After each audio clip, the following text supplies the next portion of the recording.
Do you like making money from woodworking? Well, so do I. Today, I'm going to take you step by step how to make a very high margin product with the simplest tools. Today on Salty Woodworking.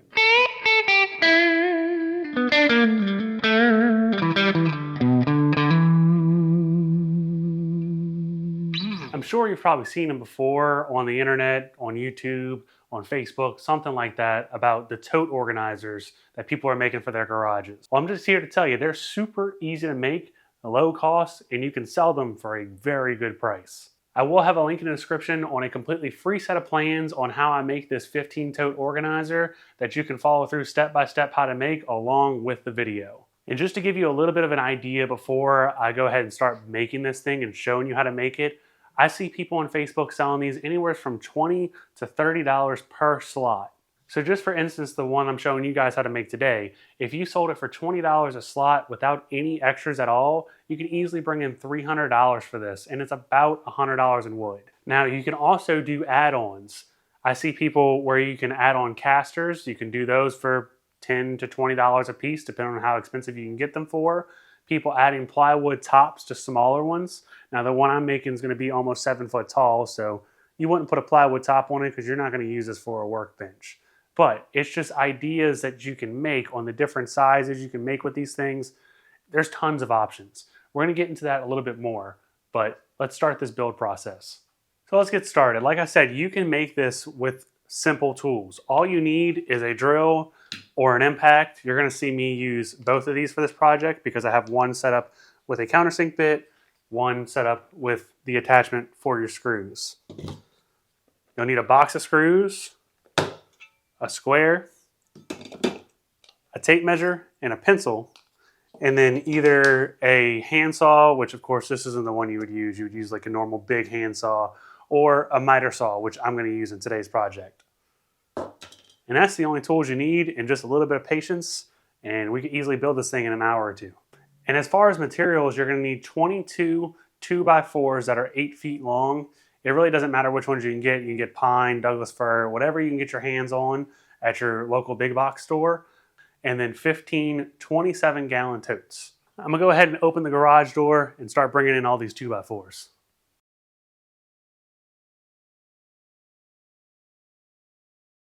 Now that we got all the wood brought in, we can go ahead and cut all of our lumber down. If you've already went to the description and clicked the link for the free plans, I have a step-by-step cut list on what you need to cut all these boards to. So that's what we're going to go ahead and get started on. It's only 4 cuts, 31 inches, 86 inches, 83 inches, and 66 inches. That makes up the entire project. I need 30 pieces that are 31 inches long. So I'm gonna go ahead and set up a stop block on the miter saw and get started cutting that. Now I wanted to ask, while going through a little time lapse of cutting down all this lumber, would you guys want me to make an entire video dedicated to how I sell products on Facebook? I have a decent amount of experience selling on Facebook, and I feel like I could bring some pretty good tips to the table. So if you want me to make a full step-by-step guide on how I go about selling stuff on Facebook, leave a comment below and let me know. All right, so now we need 4 pieces that are 86 inches long, 4 pieces that are 83 inches long, and 4 pieces that are 66 inches long. These pieces will make up the inner and outer frame of our tote organizer. Let's go ahead and get those cut. I went ahead and pre-marked all my boards so I can just go ahead and take them to the saw, cut them, and we'll be good to go. Let's do that. So I didn't realize I wasn't recording cutting all these boards, but all it is you got 4 86-inch boards, 4 83-inch boards, and 4 66-inch boards. And now that they're all cut, we got one more step before we start assembling. That's going to save us a lot of time and a lot of headache in the future. Now, I'm not going to explain it all on video. Go download the plans if you're making this yourself, but I'm going to mark each one of the vertical boards on the spacing that we're going to put the cross supports on. Just so once we get it assembled, it's a lot easier to just line up your marks and drill and screw instead of having to use a level and all that stuff. Just trust me, it's a lot easier. So I'm gonna go ahead and mark all these boards. Just a little tip if you are building this, the 83-inch boards, which will be inside the frame, mark both sides of them because you're gonna have the runners for the totes on each side. So mark this side and this side of all 4 of those boards. And the outside boards, you only need to mark one side because they'll be inside. And that's it. Now we can go ahead and move on to assembly. I'm gonna go ahead and move out all the junk that is in the area of where I wanna put this and get that out the way so we can go start assembly over there in place.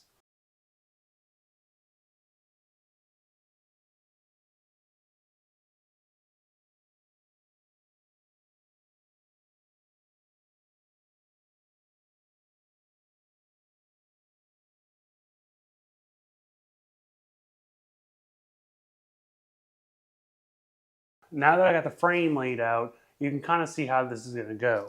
The longer boards are gonna make your vertical supports, your shorter boards are gonna make your horizontal supports. We're gonna go ahead and make up these two rectangles first, and then after we get that, we could stand them up and start putting in the horizontal supports. Now, I will be using a little bit of glue on the ends of the frame itself just to kind of make it a little bit stronger.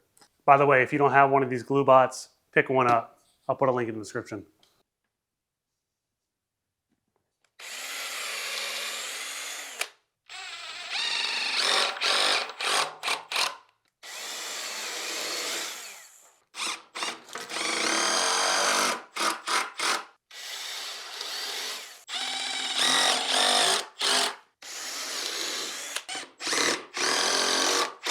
So now we need to add our 83-inch boards. There's gonna be 2 in the middle. They're gonna be 21 inches of spacing. You'll see that in the plans too. We're gonna go ahead and add that.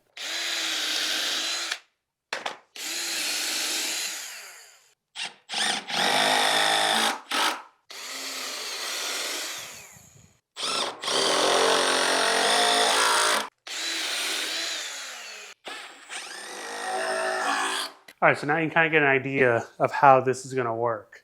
Now, I had said before that it was 21-inch spacing, which it is in between, but the easiest way to mark it out is 22 inches on center from the inside corner. So measure from the inside corner here, 22 inches out, and then put the center of the 2x4 on that. Now that I got the one knocked out, I'm gonna go ahead and knock out the other one off camera, and then we'll stand them up in place and go ahead and put all the supports on. All right, now I got the second one built. I'm gonna go ahead and stand this up, get it in place over there with the other one, and then I'll show you the next step.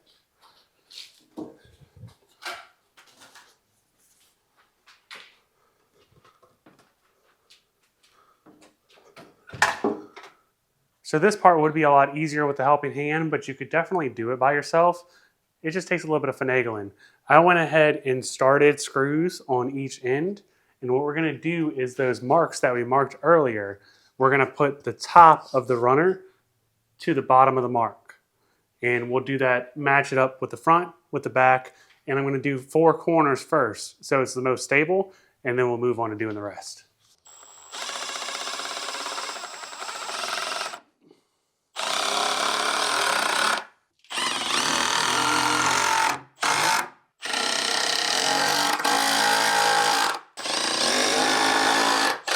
So once you get the first 2 in, it moves on a lot easier from that. Now I'll go ahead and do the bottom, get the even spacing on that, and we'll go ahead and put all these in.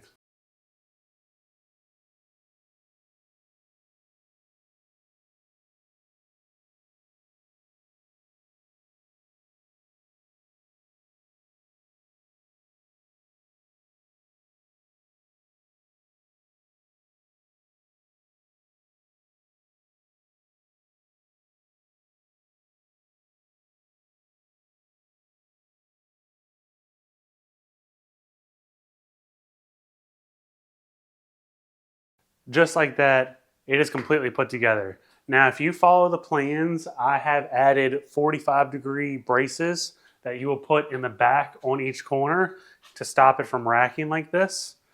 As you can see, it kind of racks a good bit. But since I'm planning on leaving this here, I'm actually just gonna put a couple screws into the wall right here so I don't have to worry about the racking. But if you're planning on putting it on casters or anything like that, I definitely recommend putting the bracing on the back because that's gonna help, like I said, solve this racking issue. We'll go ahead and load this thing up with totes to kind of see how it looks.